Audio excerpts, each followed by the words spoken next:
Gloria a Dios. Dios les bendiga, hermanos. Qué privilegio estar nuevamente aquí. El Señor es muy bueno, ¿verdad que sí? Y para siempre es su misericordia.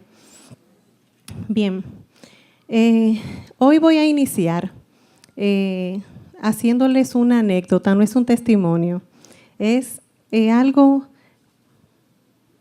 para darle un poco, como para reforzar, que va a ayudar a reforzar lo que vamos a estar hablando. Hace un par de semanas estaba viendo en la televisión un programa que se llama, era como un documental llamado El Universo.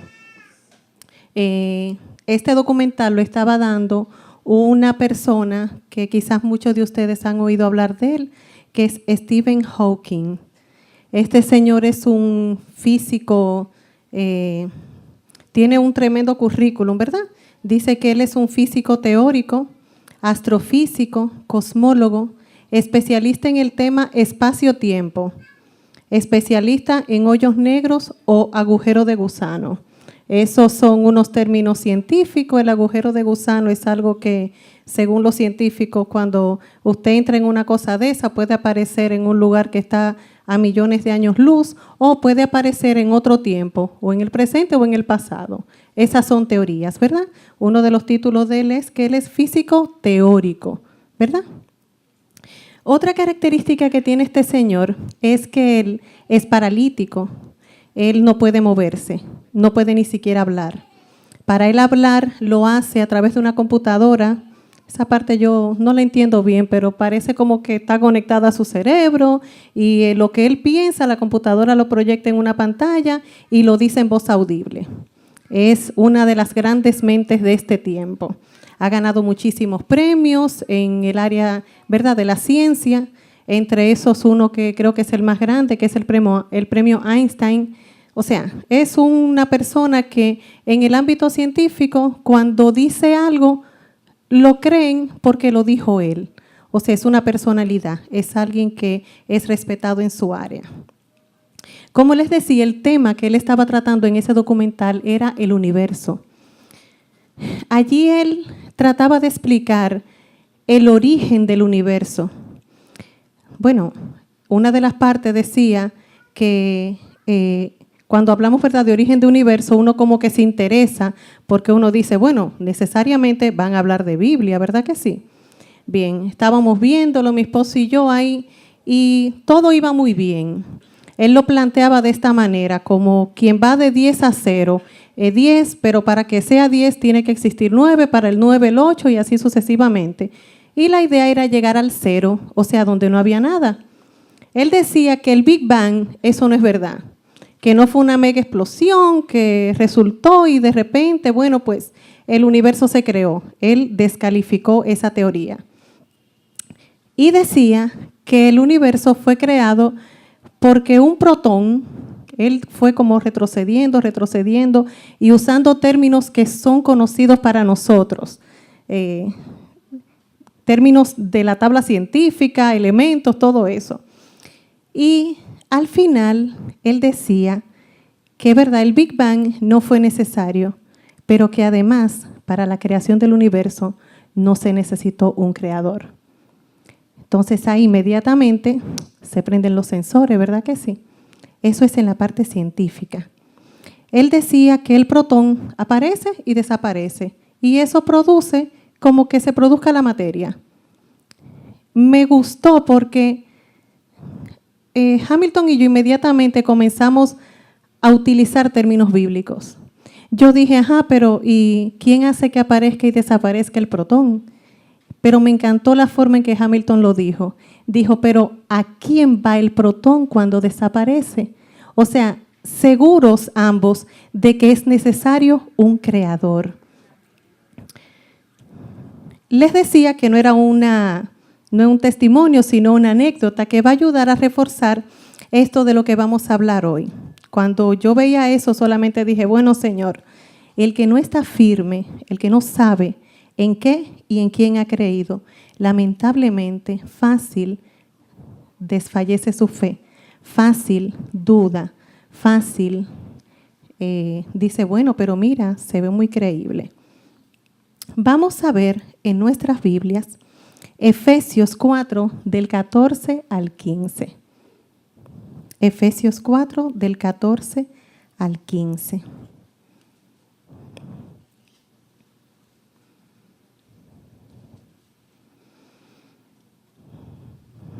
Gloria a Dios. Dice, aquí está hablando Pablo, ¿verdad?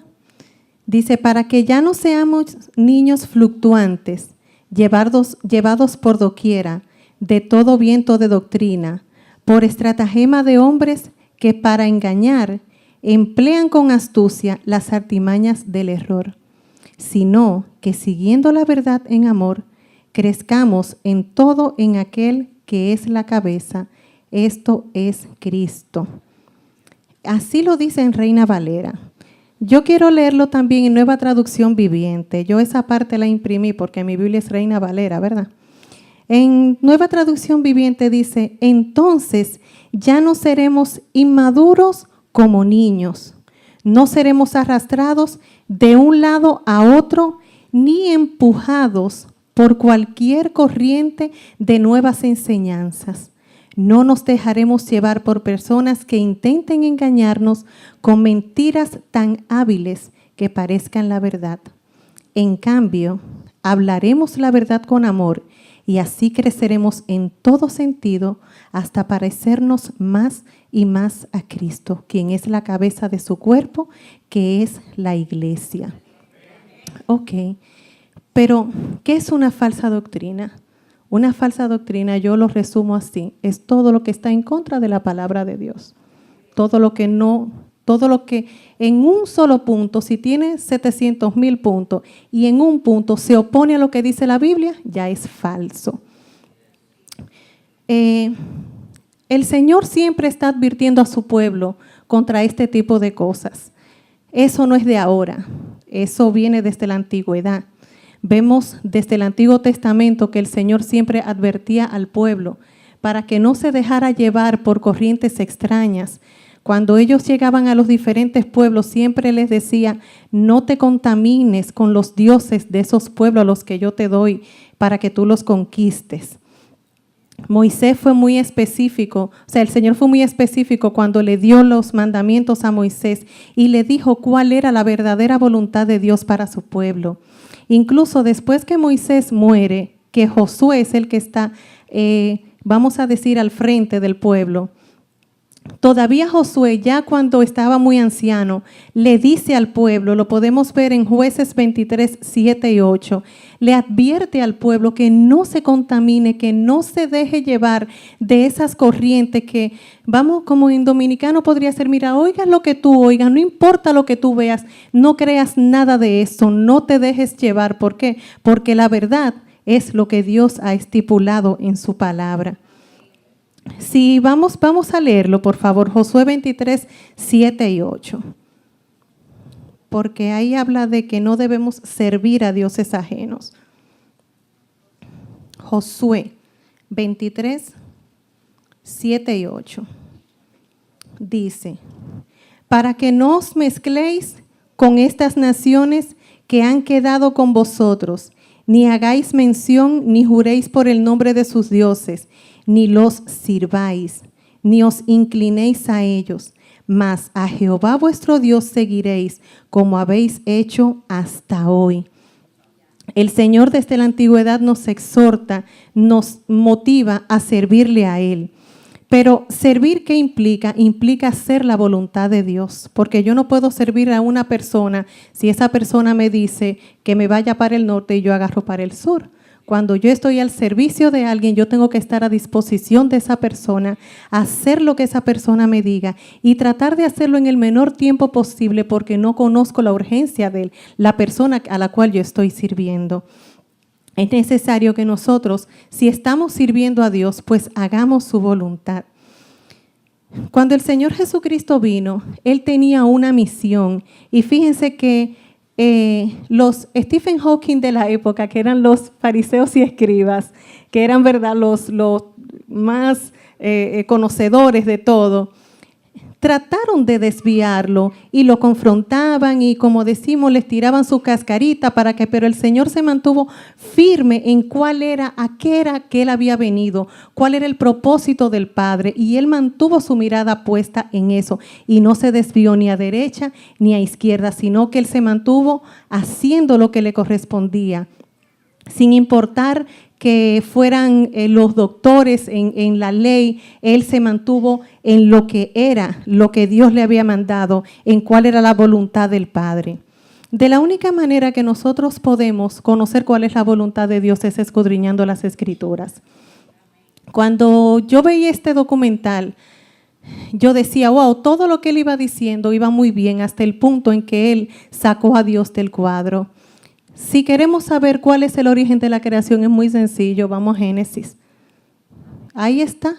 Y gloria a Dios porque Kiara leyó ahorita el Salmo 95 que dice que el Señor formó los cielos y la tierra. Yo le decía ahí en el asiento, bueno, Señor, gracias porque de verdad tú quieres que estemos hablando de esto. Cuando nosotros queremos saber qué es lo que Dios quiere para nuestra vida, es necesario nosotros ir a la palabra, escudriñar las Escrituras, porque es ahí donde Dios nos puede hablar a nosotros. Y debemos llenar nuestros pensamientos con ella. ¿Por qué? Porque cuando escuchamos cualquier cosa, inmediatamente viene un versículo a nuestra memoria, a nuestro corazón, que opaca, que elimina, que saca, vamos a decir, de circulación esa falsa doctrina, esa falsedad que se esté diciendo. Solamente llenando nosotros nuestros pensamientos con la palabra es que podemos discernir cuando algo llegue a nuestros oídos y saber si es o no algo que va en contra de Dios y sus estatutos. Es necesario nosotros estar enfocados como lo hizo el Señor Jesucristo, o sea, puestos los ojos en Jesús, el autor y consumador de la fe. El versículo que leímos en Efesios dice que no seremos arrastrados de un lado a otro ni empujados. Algo que tiene la palabra es que no forza. Fíjense que cuando estamos con un rompecabezas, por ejemplo, si hay una pieza que no va en ese hueco, que no va, ese no es su lugar, queremos forzarla, queremos obligarla a que entre, pero o le falta o le sobra. En algún momento va a desencajar. La palabra de Dios no es así. La palabra de Dios encaja, pero lo que no está en el orden divino no va a encajar. Necesariamente hay que empujarlo, hay que arrastrarlo. Este señor iba de un punto a otro, pero llegó un momento en que ya, ahí fue que él llegó, porque es un ser humano, porque no tiene la mentalidad infinita que tiene Dios. Él llegó hasta el protón, pero ¿y antes del protón? Sabrá Dios cuántas cosas más antes del protón, que fue lo que Dios dijo, hasta llegar a la palabra, que él con el poder de su palabra hizo todas las cosas. Todo lo que dice la Biblia se confirma y se complementa, sin necesidad de que ninguna ley o teoría lo confirme. La palabra de Dios cae sola y encaja sola. En la Biblia no hay ningún versículo tan difícil que uno no pueda entender. Y cuando habla de cosas ocultas, ella misma lo dice, que las cosas no reveladas le pertenecen a Dios. Entonces, ¿a nosotros qué nos resta? Creer por fe. Veíamos este documental y yo le decía, Señor, gracias, porque lamentablemente hay personas que necesitan como una confirmación científica, como que, bueno, mira, eso es así, pero ven, demuéstramelo. Y yo decía, Señor, gracias, porque yo me cuento entre los bienaventurados que dice la Biblia, que aún sin haber visto creyeron. Entonces yo digo, bueno, gracias, porque uno no ha podido palpar muchas cosas, sin embargo uno puede creer, uno puede estar seguro, uno tiene la convicción de que sí fue Dios que hizo los cielos y la tierra, que hay un creador, que hay un ser supremo, que hay un Dios al cual yo le sirvo, al cual nosotros le servimos y que tiene un plan para nuestras vidas y que tiene un propósito y que quiere que nuestra vida sea de bienestar en todos los sentidos. Pero ¿qué es lo que tenemos que hacer? Ir a su palabra y así saber cuál es el propósito de Él para nuestras vidas. Gloria al Señor. Este versículo dice también que no nos dejemos engañar por personas tan hábiles que parece que dicen la verdad.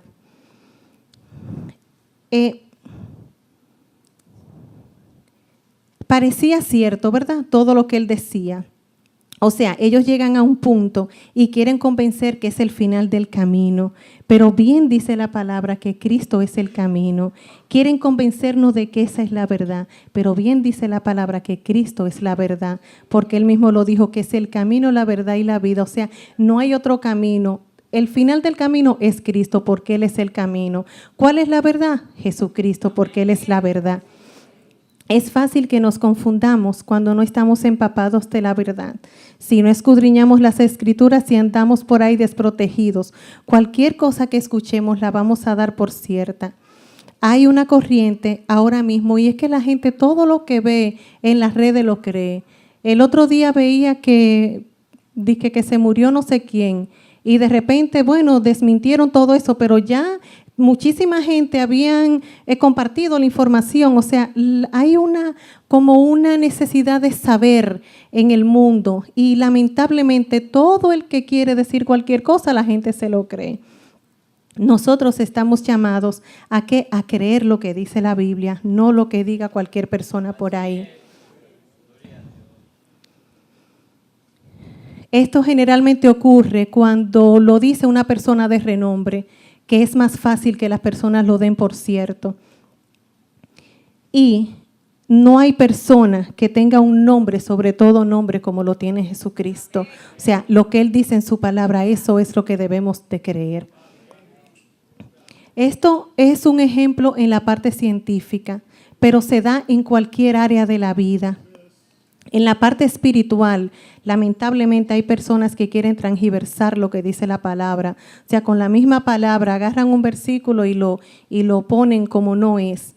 Pero nosotros siempre debemos pedirle a Dios que nos revele su palabra y poder discernir bien qué es lo que ella dice. Les decía que en el Antiguo Testamento el Señor siempre le advirtió a su pueblo sobre los falsos dioses. En el Nuevo Testamento también podemos ver que el Señor advierte de falsos profetas y de personas engañadoras. Así mismo lo dice, que vendrían falsos profetas y personas engañadoras. O sea, esto es, hermano, que si usted no escudriña, si usted no sabe en quién usted ha creído, cualquier cosa que le digan por ahí, lamentablemente usted la va a dar por cierta. Aquí en este verso que leímos de Efesios, Pablo también le dice a los creyentes y a Efesios, ¿verdad? Que debemos hablarnos la verdad con amor, así nos pareceremos más y más a Cristo. O sea, esto es hablar sin obligar, sin querer imponer, sino con amor, de modo que sea el amor del Señor y su Espíritu Santo quien traiga convencimiento de pecado. En la primera carta Pedro exhorta a los creyentes a ser buenos administradores de su gracia y la salvación que hemos recibido. Si nosotros vemos los versículos que están un poco antes del 14 y del 15, hay una serie de llamamientos a la iglesia y como Pablo como diciéndole que cada quien esté en lo suyo. Y en esta primera carta de Pedro, él exhorta a los creyentes a que seamos buenos administradores. Cada uno de los que estamos aquí ha recibido un don, tiene una forma de servir al Señor. Un buen administrador es una persona que, en términos financieros, ¿verdad?, no mal emplea ni mal utiliza los fondos que han sido puestos a su cargo. Siempre está invirtiendo en cosas que son productivas para la compañía dueña o para el dueño de esos bienes. Entonces, cualquier cosa, cualquier don que tengamos, debemos ponerlos en manos del Señor y utilizarlos para la expansión del reino y no tirarlos por la borda, ni tampoco hacer mal uso de ellos. Bien, dice el pasaje, habla también de parecernos más y más a Cristo. El Señor Jesús es el mejor ejemplo que tenemos de alguien que no se dejó llevar de falsas doctrinas y que se enfocó en lo que tenía que hacer, ¿verdad? Fue tan perfecto lo que Él hizo que hoy, después de más de 2000 años, todavía es efectivo. Por por Él haber desempeñado su función tan excelentemente como lo hizo, podemos decir que somos salvos. Podemos decir que su sangre todavía nos perdona, nos limpia del pecado. Para finalizar, les debo decir que hacer la voluntad de Dios tiene muchas ventajas, pero sobre todo para nosotros. Siempre decimos, el Señor es Dios soberano, no necesita nada, pero Él se agrada cuando sus hijos le obedecen. ¿Qué ventajas tengo yo cuando yo hago lo que Dios me ha llamado a hacer? Tengo paz en medio de las dificultades. Sé que mi oración va a subir al Padre. Sé que tengo gozo y sobre todo me ayuda a entender mejor cuál es el propósito para el cual yo estoy en la vida. Dios les bendiga.